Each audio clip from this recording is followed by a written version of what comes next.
Iran को प्राकृतिक किला बनाने वाली सबसे बड़ी चीज है उसकी भौगोलिक स्थिति।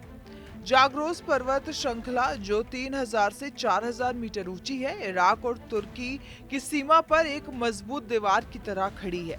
यहाँ संकरे दर्रे, ऊंची चट्टानें और सर्दियों में भारी बर्फ पड़ती है। टैंक और बड़ी सेनाएं यहाँ फंस जाती है, आगे बढ़ना नामुमकिन हो जाता है। ये पर्वत उत्तर पश्चिम में दक्षिण पूर्व तक फैली हुई है।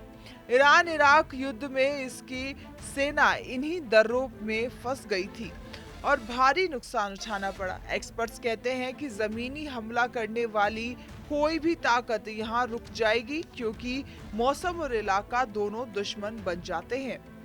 उत्तर में अल्बरोज पर्वतमाला जो लगभग 970 किलोमीटर लंबी है, सबसे ऊंची चोटी माउंट दमावंद 5610 मीटर की है। ये पर्वत कैस्पियन सागर को सुरक्षित रखते हैं। यहाँ जलवायु बहुत अलग अलग है। उत्तरी तरफ घने जंगल, दक्षिण में सूखा। बाहरी सेना के लिए यहाँ तालमेल बिठाना बहुत मुश्किल है।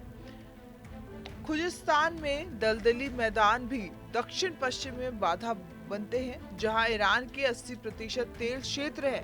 टैंक यहां धंस जाते हैं। मध्य में दश्ते कावीर और दस्ते लूत जैसे निर्जन रेगिस्तान है, जहां वाहन फंस जाते हैं और घुसपैठ नामुमकिन है।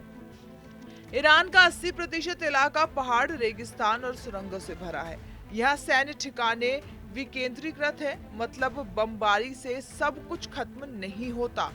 गोरिल्ला युद्ध की क्षमता बहुत ज्यादा है। हवाई हमले में पूरी जीत मुश्किल है, जैसे सीरिया या वियतनाम में हुआ। ईरान के पास लंबी दूरी की मिसाइलें हैं, हवाई रक्षा सिस्टम मजबूत है।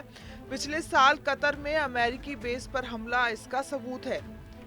एक्सपर्ट्स का कहना है कि जमीनी हमला तो दूर, हवाई हमले से भी तेहरान तक पहुंचना आसान नहीं।